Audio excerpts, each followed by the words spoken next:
Yes, and or no, but I was told that the same person does me and a couple of friends of mine who are also actors. He voices Nicholas Holt a lot, and apparently me. But that was what I was told by a German journalist who was interviewing me. But I don't. I've seen a lot of people have sent me videos in like Hungary or Bulgaria and France and stuff like that, and it's always pretty funny to hear someone else do your voice.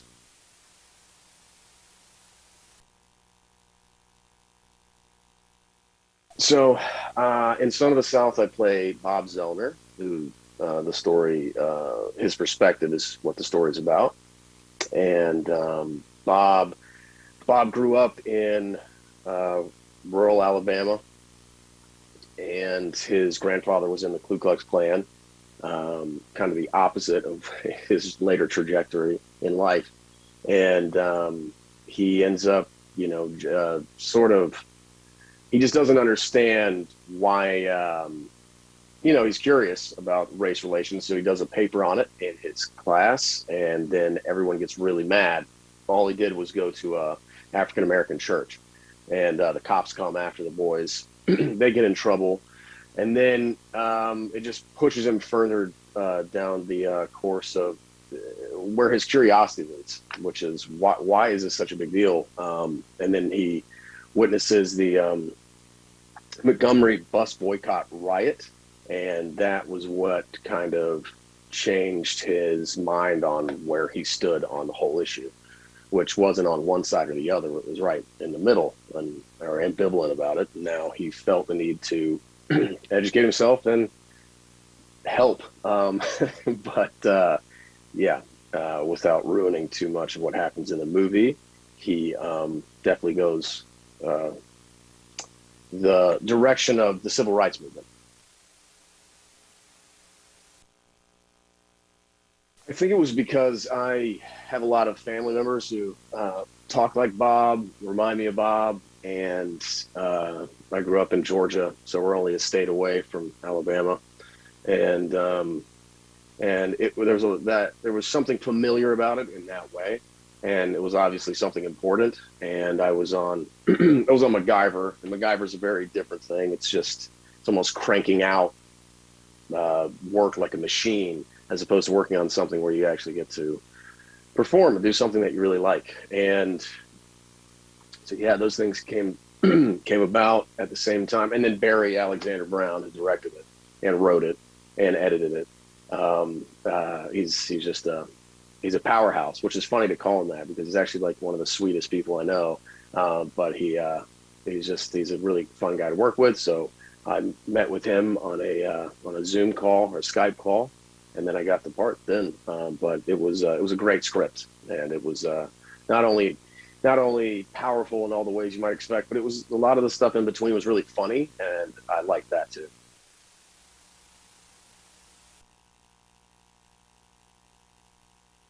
No, not before because we only had I was shooting MacGyver, and then I had originally 2 days before I went on to Son of the South, which meant I had a weekend to prepare, or in the weeks leading up to it. But MacGyver takes a lot of my attention.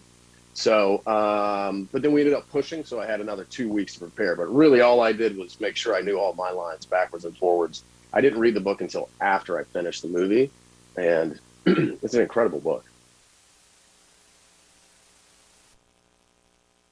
I did, yeah. I'm also hoping to go to another film festival that Son of the South is in France next month or 2 months from now. So it's nice to see him. He's still around. He can see all the attention that this story is getting. And anyways, but yeah, he was there. I was pretty nervous to meet him. Obviously playing a real person, so you never know how that's going to go. But he's a really, really kind, sweet person, and is the real deal.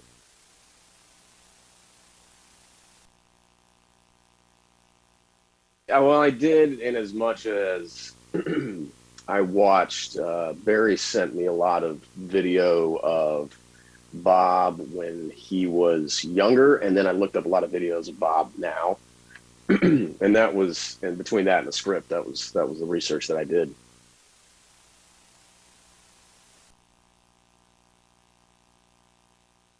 I mean, I didn't know we are taught these things, not to the degree that I think would be sufficient in school. We're taught civil rights movement happened, then it was all good, which it wasn't. And so, but even within the civil rights movement in that era, we're still not taught everything. Freedom Riders was a chapter, maybe a part of a chapter in a book, and we never really elaborated on any of this stuff. And I feel like it's the most important. That and teaching us how to do taxes should be curriculum in every school, and they just don't. They don't teach us the right things. So much so that Texas just, and I think Florida, but Texas just passed the law that they're not going to teach indigenous history or um,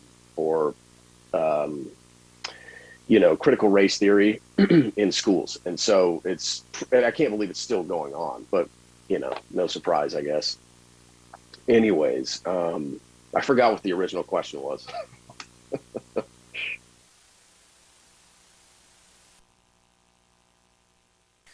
Yeah, and I mean, this whole story I didn't know. And it's nice to connect all the dots and see where things line up in history, what led to what, and all in different perspectives of that time. Because we're just not taught enough in school, and you're not taught why things are the way they are now. If you taught history, you understand why they are the way they are now. And some of us are surprised when information comes out because we're not taking as much as I was able to glean from just doing this movie. I mean, we shot that riot where it took place, the exact place it took place, and they haven't changed it because it's a museum now.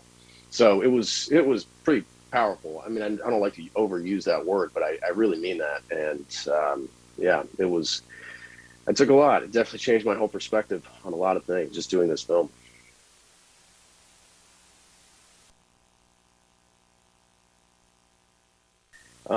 There were, yeah, it was strange. I mean, there was a lot of things that maybe the not so obvious ones where we were shooting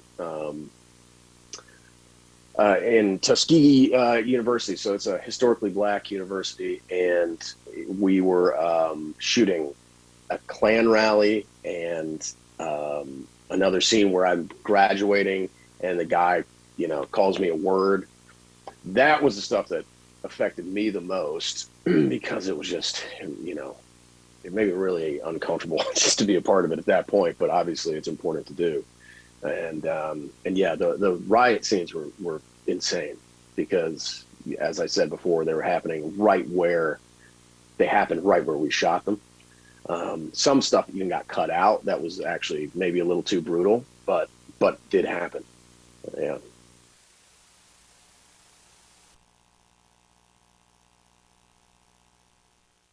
I think that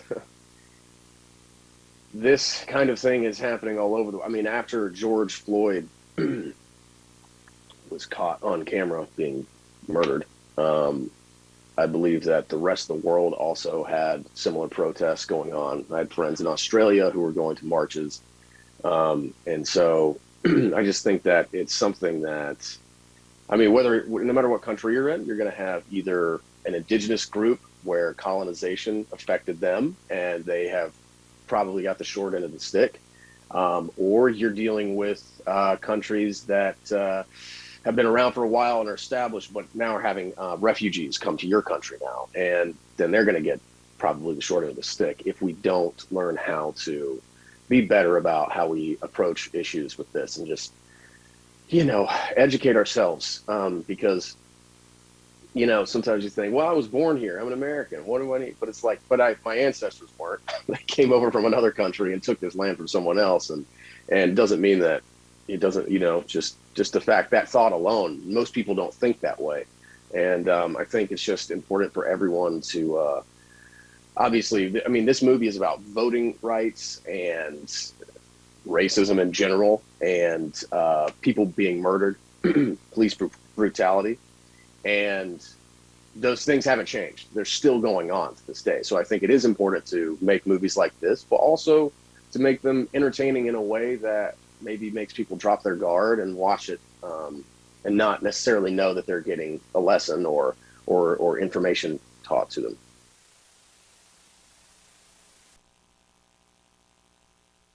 Still haven't met Spike, and he was doing Five Bloods while we were doing that. So I think he was in Thailand or Vietnam or something while we were doing that movie. So no, I still haven't met him.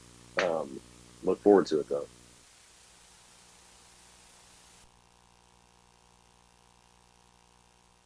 Yeah, I mean, if there has been, I haven't heard it. I've actually heard the opposite because even though, I mean, I think, and I'm paraphrasing here, Spike Lee at one point, because it's taken about 10 years or more to make this film since it's been written.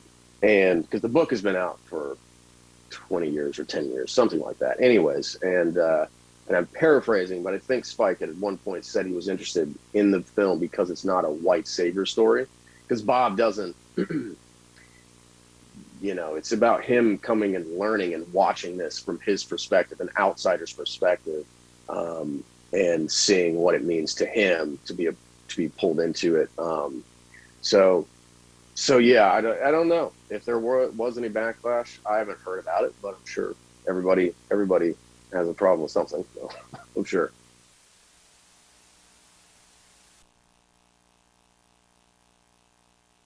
I think so.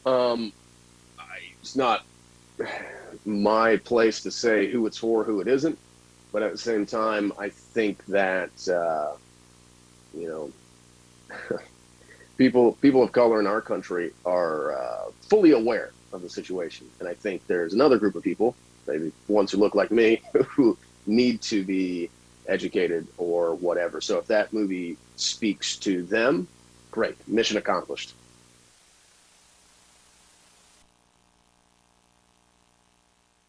Yes, I mean the riot scene I've talked about a lot, but another one that sticks out was the the hanging. I just kind of don't want to I kind of don't want to ruin it just in case people don't see it, but I guess it is in the very beginning of the film. So it's when the angry mob, one of which is Bob's friend, takes him out in the middle of the woods to try and lynch him. So that was an interesting one, and Bob Zellner himself was in that scene actually. So pretty interesting.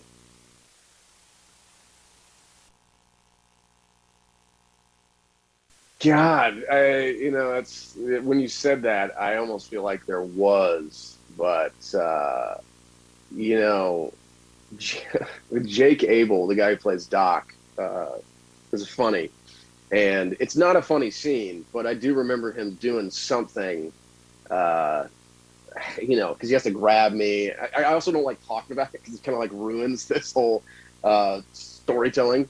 But yeah, I mean, I just remember it's a strange scene, and I think the rope got caught, a couple times the wrong way, and kind of just like swung, where I like leaned forward and the rope was detached, but the wire was still hanging on my back or something. But no, I off the top of my head, I don't remember. I also had like prosthetic makeup on my face that day, so it was hot.